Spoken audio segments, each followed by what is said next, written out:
ये 8 लक्षण प्रकट होने लगते हैं जिसके ऊपर प्रभु की कृपा होती है। हमारे ऊपर प्रभु की कृपा है, ये हम कैसे पहचाने? तो ये 8 लक्षण प्रकट होने लगते हैं जिस पर हरिजू की प्रियाजू की कृपा है। पहला, घोर अपराध करने वाले के प्रति भी दया की भावना, शांति पहला लक्षण है। भाव में भी पहले शांत भाव है। हमारे ऊपर श्री हरिजू की कृपा है, इसकी पहचान ये 8 लक्षण। पहला, शांति, अर्थात घोर अपराधी के प्रति भी गुस्सा ना क्षमा करना, ये हरि की कृपा का लक्षण है। देख लो भाई, घोर अपराधी शब्द तो जाने दो, जरा सा प्रतिकूल हो जाए तो लाख समझाओ पर भ्रकुटी तनी रहती है। ईर्ष्या, द्वेष, मात्सर्य, द्रोह, ये उपासक के हृदय की विषय नहीं, ये तो गंदे विषयी पुरुषों के हृदय के लक्षण हैं। जहां ईर्ष्या है, मात्सर्य है, द्वेष है, द्रोह है, ये कुमति के लक्षण है, ये सुमति के लक्षण नहीं, ये हरि कृपा पात्र के लक्षण नहीं। आपसे जो अपराध कर रहा है, द्रोह कर रहा है, आपका क्षमा बल ये हरि प्रसाद से होता है। शांति, क्षमा बल, शांति, सह गया, क्या करूं, सहना ही पड़ेगा क्योंकि भगवत मार्ग में वो ऐसा नहीं होता। शांति, बुरा ही नहीं लगा, हरि कृपा पात्र को बुरा ही नहीं लगा। उमा संत के यही बड़ाई, मंद करत जो करे भलाई, ये सीधा शांति की व्याख्या है।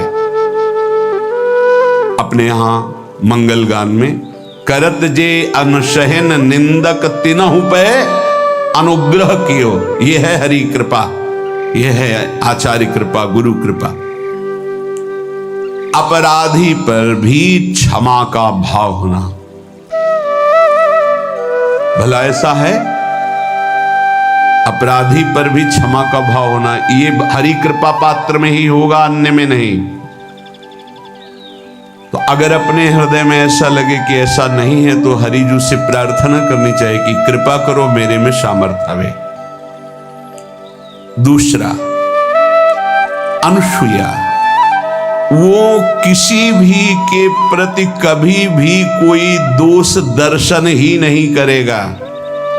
दोष कथन, दोष श्रवण की तो बात जाने दो। अनुसूया, दूसरों के गुणों में दोष ढूंढना ये नहीं होता, हरि कृपा पात्र में नहीं होता। ये सब भजन के नाश करने वाले, जैसे पहला अपराधी पर क्रोध कर देना, तो माया ने भेजा इसीलिए था कि तुम्हारे साथ व्यवहार ऐसा करे कि तुम क्रोध करो, क्रोध करोगे तुम्हारी ऊर्जा शक्ति नष्ट हो जाएगी, अध्यात्म में जो चलने की थी, और कहीं तुमने संकल्प कर लिया तो भजन शक्ति नष्ट हो जाएगी।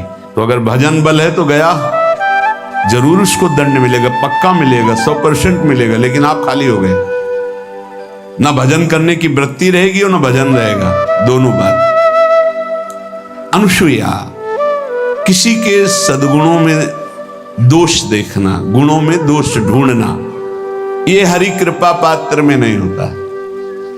ये बहुत मंगलमयी बातें जिससे हमारा भजन मार्ग पुष्ट होता है। तीसरा, वो बाहर से और भीतर से पवित्र रहता है, हरि कृपा पात्र। शौचाचार का ज्ञान होना चाहिए, वस्त्र आपके पवित्र होने चाहिए, ये बाहरी जल रज आदि के द्वारा बाहरी पवित्रता, और निष्कपटता, निश्चलता, सत्य भाव, ये अंदर की पवित्रता है। अगर कपट है, छल है, असत्य है तो हृदय मलिन रहता है। भीतर और बाहर से पवित्र रहना, इसमें खास बात क्या है? भीतर और बाहर से पवित्र रहने में, भीतर और बाहर से सदैव पवित्र कौन रह सकता है? तो बोले जो पुंडरीकाक्ष भगवान श्री हरि का, प्रियाजू का स्मरण करता रहता है, शवायाभ्यंतर शुचि, वो बाह्य और अभ्यंतर दोनों से पावन रहता है। तीसरी जो कृपा का लक्षण है, अर्थात वो सदैव भगवत चिंतन परायण, शौचाचार का पालन करने वाला, बाहर और भीतर से हरि कृपा पात्र पवित्र रहता है। लघु शंका में जल पात्र में रखा जाता है, जनेंद्री को पवित्र किया जाता है, फिर हाथ रज से धो के, फिर कुल्ला करके, आचमन करके, पैर धोकर, ऐसे पवित्र आचरण। ऐसे पशुवत व्यवहार ठीक नहीं। कुछ लोग ऐसी गलती करते हैं कि जिसमें शौच हुआ जाता है उसी में बैठकर लघु शंका करते, तो सारे वस्त्र, पूरा शरीर अपवित्र हो गया आपका। तो अटैच बाथरूम की व्यवस्था माया ने कर दी है। हमें लगता है कि शौचालय अलग होना चाहिए और स्नान गृह अलग होना चाहिए, थोड़ा ही चाहे भेद हो, अंतराय होना चाहिए पवित्रता के लिए। अब ये शौचालय है, यही स्नान करना है, यही लघु शंका करनी है, तो पवित्रता का निर्वाह नहीं हो पाता। यदि जिस उस जगह आप शौच करते हैं, जो बैठकर उसी पे बैठ के लघु शंका करते हैं, तो आपको पूरा वस्त्र सहित स्नान करना चाहिए पवित्रता के, तभी बुद्धि भ्रष्ट हो जाती है। आपको मंत्र का निरंतर चलना ये कठिन पड़ जाएगा। पवित्रता का निर्वाह करो। देह राग मिटने के बाद एक स्थिति आती है, अवधूत स्थिति, उसमें फिर शरीर की पवित्रता का कोई संबंध नहीं रह जाता। पर अभी तो संबंध है ना देह भाव से, तो बहुत हो से लघु शंका ऐसे करे कि आपके पैरों में, वस्त्रों में छिट्टी ना पड़े, पवित्र रहे। हर समय हमें पवित्र मंत्र जपना है, नाम जपना है, श्री की सेवा में रहना है। बहुत जल्दीबाजी खड़े खड़े लघु शंका की, छिट्टियां पड़ रही, बस ऐसे चल दिए, वो पशुवत आचरण भगवत मार्ग में नहीं चल पाओगे। वो अंदर तुम्हारे व्याकुलता पैदा करता रहेगा, भोगों की, संसार की। शौचाचार का बहुत बड़ा फल है, शरीर राग छूट जाएगा। ये बात समझ लो, शरीर राग छूट जाएगा। शरीर संबंधी पवित्रता शरीर राग छुड़ा देती है, आंतरिक रहस्य है ये। चौथा, ऐसे कार्यों का अनुष्ठान न करें जिनमें हमारा भजन छूटता है, जिनमें सत्य छूटता है, जिनमें भगवत भाव छूटता है। जैसे आपके ऊपर कृपा हुई, आप भगवत मार्ग में चल रहे हैं, अब आप ऐसे संसारिक कार्यों का अनुष्ठान कर रहे हैं जिनमें आपकी चित्तवृत्ति बिल्कुल भगवत विमुख हो रही, तो जीवन का लाभ क्या होगा? लाभ तो है भगवत स्मरण सहित। इसी की मानो टीका है, छठदम शील बिरत बहु कर्मा, निरत निरंतर सज्जन धर्मा। शीलवान और ऐसे कर्मों से विरत जिनसे भगवत विस्मरण होता है, जो सज्जन पुरुषों के द्वारा धर्मानुष्ठान होते हुए उन्हीं का अनुष्ठान, ऐसे कर्मों में ना जाए जिससे भगवत विस्मरण होता है। जैसे कल एक ने प्रश्न किया कि मैं खाता तो नहीं हूं, लेकिन मांस के दुकान में मांस बेचता हूं, होटल है, क्या उचित है? ये उचित कैसे हो सकता है? तुम और भी तो व्यापार कर सकते हो।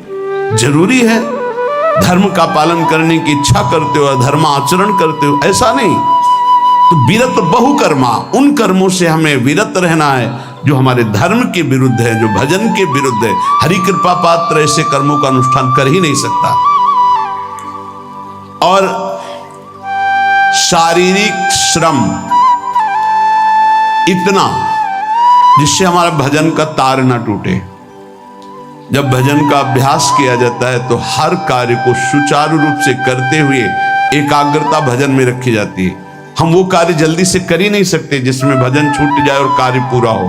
नहीं, हम कार्य करेंगे, हमें छोड़ दीजिए, हम अपने चिंतन से युक्त होते बिल्कुल कार्य करेंगे। जैसे कई साधक हैं, उपासक हैं, बड़े अच्छे उपासक हैं, उनको आप कार्य दीजिए कि आप पानी गर्म कर दीजिए, पात्र बहुत सुंदर साफ होगा, पानी बहुत गर्म, लेकिन आप कह दीजिए कि 5 मिनट में गर्म करके ले, तो उनसे असंभव नहीं होगा, छोड़ दीजिए उनको। आप वो मतलब ऐसा कार्य करेंगे प्रशंसनीय, पर वो समय से उनका एक सिद्धांत है, बहुत अच्छा लगता है। और अपने को पता है इससे जल्दीबाजी नहीं होनी, पात्र मार्जन करना है, छोड़ दीजिए, आप उसको टोकिएगा नहीं, आप जल्दी मांझ के, उससे नहीं होने वाला।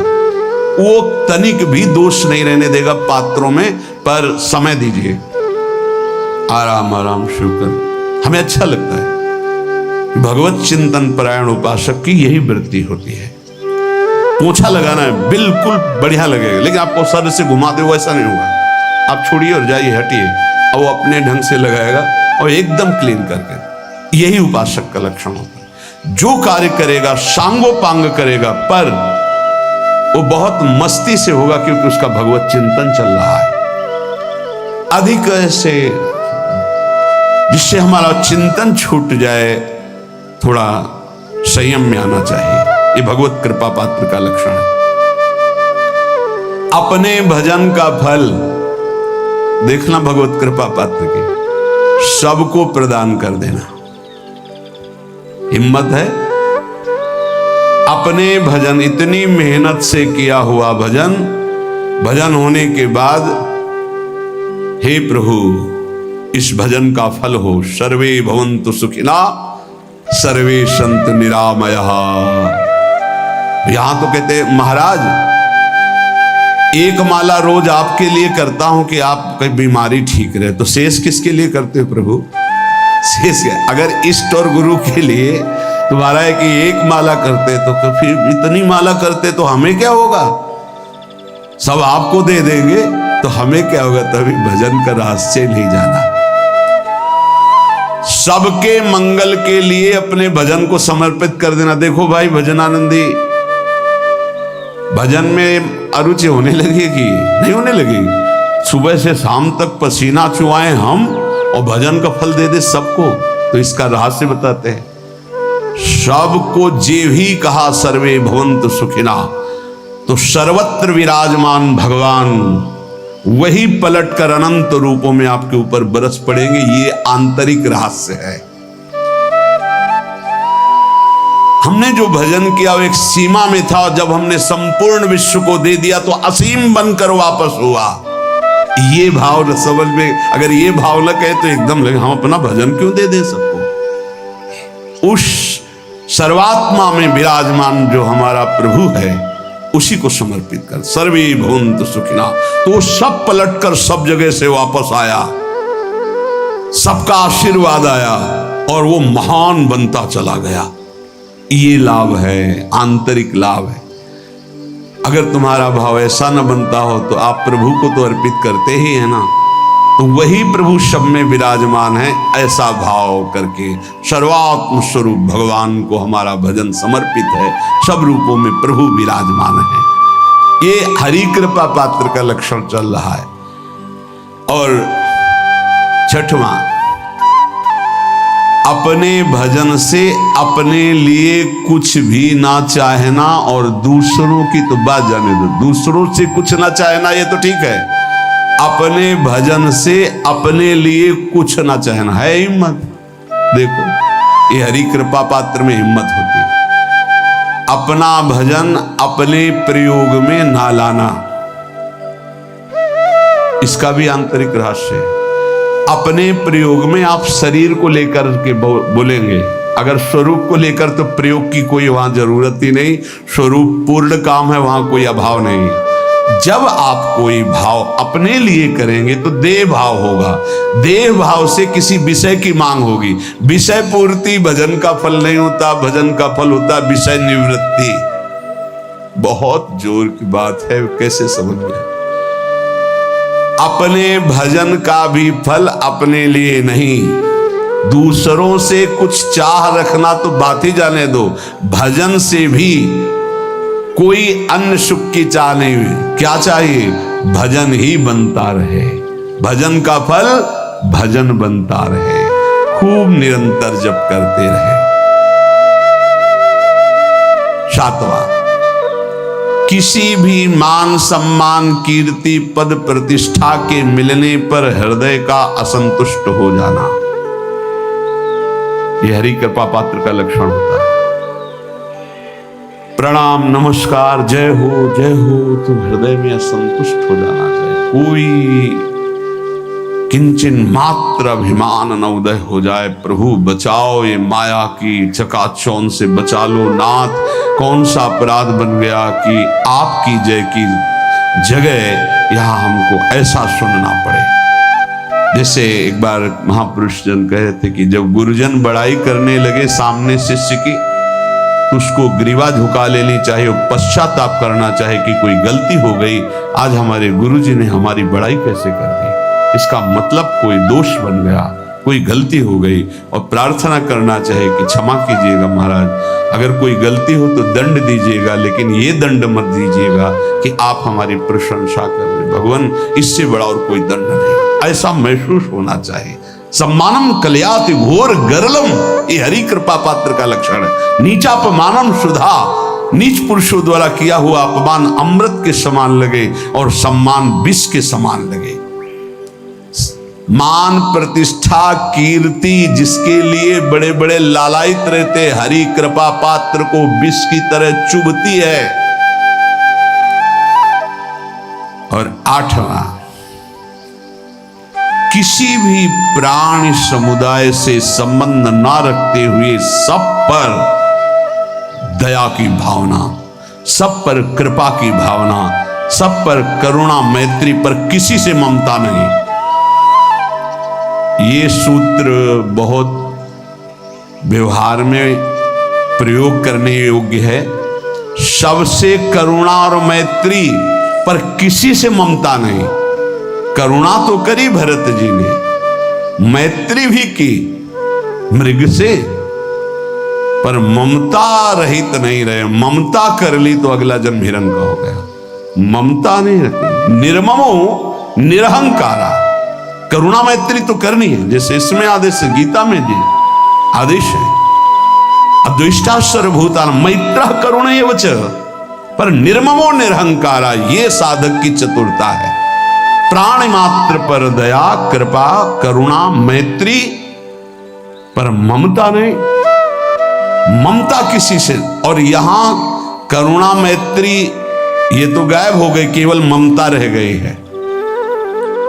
अपने शरीर से ममता, शरीर संबंधियों से ममता, विषय भोगों से ममता, यही जहर है। संबंध में ये ममता ही जहर है, विचारों में अहंकार जहर है, कर्मों में ये आसक्ति जहर है। इसी जहर को मिटा दे तो जीवन मुक्त महापुरुष कर्म करते हुए, विषय सेवन करते हुए, वार्ता करते हुए, विचार करते हुए, बिल्कुल जहर रहित तो उसका जीवन हो गया। तो ये 8 बातें हरि कृपा पात्र में होती हैं, इनको बार बार सुनना और हृदय में धारण करना। जो भक्त होता है, हरि कृपा पात्र होता है, उसमें ये 5 बातें कभी नहीं जागृत होती, स्फुरित ही नहीं होती। पहला, किसी से ईर्ष्या। दूसरा, किसी से घृणा। तीसरा, किसी से भयभीत हो जाना। चौथा, भजन सेवन नृत्य गायन आदि में लज्जा लगना। 5वां, किसी की निंदा करना। ये नहीं। अब जो आगे वर्णन कर रहे हैं उसमें महापुरुषों की पहचान है। सिद्ध महापुरुष 3 प्रकार के होते हैं। एक होते हैं आचार्य कोटि के, सात्विक विचार वाले। एक होते हैं भ्रष्ट आचरण वाले। एक होते पिशाचाचरण वाले। और तीनों सिद्ध हैं।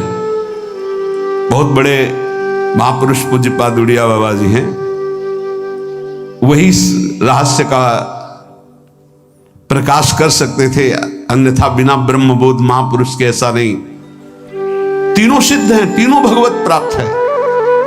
सात्विक आचार वाले, जो आचार्य कोटि के होते हैं, एक एक अक्षर शास्त्र मर्यादा के अनुसार चलने वाले, जैसा शास्त्र कहता वैसा उनके आचरण में दिखाई देगा। और वो सिद्ध भगवत प्राप्त महापुरुष हैं, पर उनके आचरण तस्मात् शास्त्रम प्रमाणम थे। दूसरे भ्रष्टाचार, ऐसों को पहचान पाना बहुत कठिन होगा। भेष मलिन, आचरण मलिन। जैसे आप में कोई पुराना हो तो शायद जान पाएगा, भगवान दास नाम के एक संत इसी चौराहे पे रहते थे। ये जो चौराहा है, कभी नंगे पड़े रहते थे, कभी वो पा रहे उनके साथ कुत्ता पा रहा है, कभी नाली का पानी पी रहे हैं, और भगवत प्राप्त महापुरुष थे। इसकी पहचान स्वयं की। कोई चाय रखने गया, उठा के ईंट मार दी, गाली दे दी, दौड़ पड़े, पकड़ पाए तो 10-5 घूंसे थप्पड़ मार दिए। ऐसा उनका व्यवहार था, भ्रष्टाचार। हलवा कोई रख गया, खिचड़ी रख गया, कुत्ता खा रहा है, उसी के साथ वो खा रहे हैं। कभी गमछा लपेटे, कभी नंगे, सीधे प्रकृति का वार शरीर से सहते थे, बस चौराहे पे ही रहते थे। बहुत अगर गए तो ये राधा टीला है, बस इतना ही उनका था। राधा टीला से इधर, और इधर थोड़ा चढ़ाई जो है जहां पूज्य श्री चंद्रशेखर बाबा जी वास करते, उसके इधर, मतलब चौराहे के बस इतने में ही रहते थे 12 महीना, 20 साल उनको देखा। तो जब काशी से आए हुए थे तो उनको देखा तो उनकी दृष्टि से लगा कि ये स्थिति प्रज्ञ महापुरुष हैं, पर अपने को छुपाए हुए ऐसी लीला करें। पर उनके कुछ ऐसे आचरण थे जिनसे लगा कि इनकी, हमें लगता है, बुद्धि खराब है क्या, मतलब पागलपन का दौड़ा है क्या। ऐसे राधा रमन जी दर्शन करने गए तो जो पुंडरीक जी हैं इनके बाबा, वो उस समय थे, उनके पुत्र जो पुंडरीक जी के पिताजी, वो उनके सहयोग में, करुणा कृपा हुई उनकी, उन्होंने देखा। वो तो बाद में परिचय जाना उनका, हमें पता नहीं, तो बाद में परिचय। वो पीत वस्त्र धारण किए हुए वयोवृद्ध हिंदू डलिया लाए, राधा रमन जी को निकाल करके अपने को प्रसाद मिला। सीधे राधा रमन जी की कृपा का अवलोकन करते हैं और परिक्रमा लगाना। एकदम संकल्प बना, कमंडल में 2 कुलिया रखी, ढक्कन से ऐसे ढक के, और बस मन में आया कि अगर वो बाबा हमसे आते हैं, हमारे कमंडल से कुलिया, सत्य, परम सत्य, कुलिया लेते हैं और पाते हैं और फिर रख के चल देते, तो मैं मान जाऊंगा कि प्रभु ये आपके धाम के सिद्ध महापुरुष हैं। आए हुए थे हम काशी से ऐसे, क्योंकि काशी में ऐसी लीलाएं देखी थी बड़े अद्भुत कोटि के महापुरुषों को। आपसे सत्य कहते, वो पेड़ हट गया, रमण रेती में था, बीच रोड में था, चबूतरा बना था, वो ऐसे पड़े थे, वहां के हम बैठ गए, बिजली की तरह उठे, रफ्तार से आए, खड़े हो गए हम बिल्कुल, क्योंकि हमें पता था कि घूंसा और थप्पड़ इनका प्रसाद होता है। हम कहा उस समय, हम कहा अगर हाथ चलाएंगे तो पकड़ लेंगे ना, बिल्कुल पोजीशन में खड़े। तो बंगाली भाषा में कुछ बोले, वैसे गले में हाथ डाला, ढक्कन हटाया, कुलिया निकाली, पाया कुलिया वहीं रखा, ढक्कन रखा, गए और वहीं लेट गए। सत्य कहते एकदम रोम रोम खड़ा हो गया कि अरे भगवत प्राप्त महापुरुषों को जानना बड़ा कठिन है, कैसे आचरण, भ्रष्ट आचरण से रहते हैं। कभी दिगंबर, कभी गमछा लगा हुआ है, कभी कुत्ते के साथ खा रहे, कभी नाली का पानी पी रहे। पूज्य बाबा कह रहे आचरण मलिन, नाली या पैखाने का भी पानी पीने में उनको कोई भी परेशानी नहीं, गंदे जगह मलिन भाव से पड़े रहना, किंतु वृत्ति हर समय भगवदाकार रहना, भगवदाकार है। ये तीसरे पिशाचाचार, गाली गलौज करना, ईंट पत्थर से मारना, हर मलिन चेष्टा बहुत कठिन है, बहुत कठिन है। ये सब देखने को मिला है भगवत कृपा से तीनों प्रकार के महापुरुषों का। वृंदावन में एक आगंतुक संत आए थे बाहर से, वो रात्रि में हर वृक्ष के नीचे खड़े रहते, पैर सूज गए थे, उनको कभी बैठे और लेटे नहीं देखा, खड़े ही रहते थे। ये 25 वर्ष के लगभग की बात है। तो उनको जब देखा तो देखते ही उनकी दृष्टि ऐसी थी ऊर्ध्व, लगा ये तो भगवत प्राप्त महापुरुष है। 45 वर्ष की अवस्था हो, बस खड़े रहते थे, चरण उनके फट गए थे ऊपर से ऐसे खड़े खड़े। रात्रि में एक दिन हिम्मत की, बोलते नहीं थे वो, लार बह रही है ऐसे गंदे कपड़े, महाराज जी आप कृपा करें। उस समय मदन टेर में आप आइए, खड़े हो गए तो आटे के 4 लड्डू हमें मिले हुए थे, तो आप कृपा करके पाइए। उनका आपका ये जो बाहरी परिवेश है और आपके जो बाहरी लीलाएं हैं, बाहरी लोग तो भले न समझ पाए, पर प्रभु मुझे ऐसा अनुभव होता है आप भगवत प्राप्त महापुरुष हैं। रो पड़े, कभी हमने उनको ऐसा नहीं देखा, रो पड़े। और उनका ये हमारे गुरुदेव की कृपा है। उनका कब से वृंदावन आ पाए, बोले कुछ दिन में। बोले वृंदावन की रज का प्रभाव कितना दिव्य है कि अब जाने का मन नहीं होता है, पर आप अब दोबारा हमसे मिलने की चेष्टा मत कीजिएगा, कभी दूर से देख लीजिएगा, पर आप कभी मिलिएगा नहीं। आप भक्त हैं इसलिए आपसे संभाषण कर लिया। ये तो आपने सुना, सुबह की लीला, ईंट चल रही थी उनपे, वो दिगंबर खड़े थे, ईंट मार रहे थे लोग, परिक्रमा वाले लोग उनको ईंट मार रहे थे, कई जगह उनके ईंट लगी। उनको लग रहा था ये पागल है, नहीं पहचाना जा सकता। 3 प्रकार के महापुरुष होते, एक होते सात्विक आचार वाले, बहुत जो शास्त्रीय आज्ञा वैसे ही अक्षरशः आपको दिखाई देंगे, आचार्य कोटि के, पवित्र शरीर, पवित्र वस्त्र, पवित्र आचरण, एकदम आचार्य कोटि। दूसरे एकदम भ्रष्ट आचरण, समझ ही नहीं सकते आप। तीसरे पिशाच की तरह, समझ ही नहीं सकते उनको।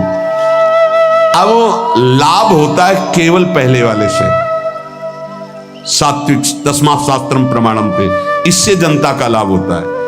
इन 2 से विशेष हानि हो जाती है, क्योंकि इनके आचरण ऐसे होते हैं, साधु अवज्ञा तुरंत भव, बहुत जल्दी विनाश होता है ऐसे महापुरुषों के अपमान से। सात्विक महापुरुषों के नहीं, अगर उनसे अपमान भी हो जाएगा तो क्षमा करेंगे वो सब। इनको न क्षमा से मतलब है, न पिटाई से मतलब है, इनकी दैवी शक्ति तुम्हारा नाश कर देगी। ऐसे से बहुत, क्योंकि इनको समझ में नहीं आएगा ना।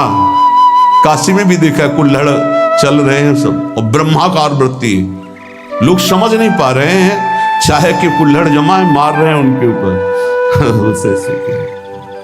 बिल्कुल जो चर्म है प्रकृति को सहते सहते भैंसे का जैसे हो गया मोटा एकदम, और उनके ऊपर मार पड़ रही है, वो मुस्कुरा रहे हैं, चल रहे हैं। उनका गजब हो गया, ब्रह्माकार स्थिति महापुरुष के सामने, ऐसे कोई समझ ही नहीं पाता। तो कह रहे हैं ऐसे भक्तों से प्रायः सबकी हानि हो जाती है, क्योंकि समझ पाते नहीं कि स्थिति क्या है, और जब उनका अपमान करते हैं, उनको मारते हैं, पीटते हैं, उनका सर्वनाश हो जाता है। वो करते नहीं है, उनका प्रभाव कर देता है, पर सात्विक महापुरुषों से किसी का मंगल नहीं होता। इसलिए समाज का परम मंगल शास्त्र के द्वारा आचरण किए हुए जो सिद्ध महापुरुष हैं उनसे होता है। ये 2 प्रकार के महापुरुष जो होते हैं, कई तरह से हानि हो जाती है, आप समझ ही नहीं पाएंगे, आप अपमान कर देंगे, अनिष्ट हो जाएगा आपका, क्योंकि यहां ना क्षमा है न दंड है, दैवी शक्तियां उनकी सुरक्षा में लगी हुई, वो सर्वनाश कर देंगी। इसलिए बाबा परिचय बता रहे कि अगर तो इनको पागल न समझा जाए। ये प्रायः जैसे एक बार बताया था कि हरगोविंद जी के पांडाल में रास हो रहा था, एक दिगंबर महापुरुष आए और वो ऐसे खड़े थे पीछे से, क्योंकि आरती करने के बाद पीछे राधा वल्लभ जी की गए तो पीछे ही खड़े होना था, तो बिल्कुल पास बूट पहने हुए मारा लात पीछे से, वो मुभरा गिर गए, आराम से खड़े हुए, रास को ऐसे नेत्रों से हल्का सा वो बस फिचल दिए, वो पीछे 10 बार लात मारता गया, वो मुड़ के नहीं देखा किसने मारा, पीछे पीछे हम 10 कदम चले, वो गजब हो गया, ऐसी स्थिति इस महापुरुष की। और ये बावरा जान नहीं रहा कि अपना सर्वनाश कर दिया हमने, और वो गजेंद्र की तरह मत वाले ऐसे फोगला की तरफ चल के नहीं। कैसे समझोगे महापुरुषों को, बाहरी व्यवहार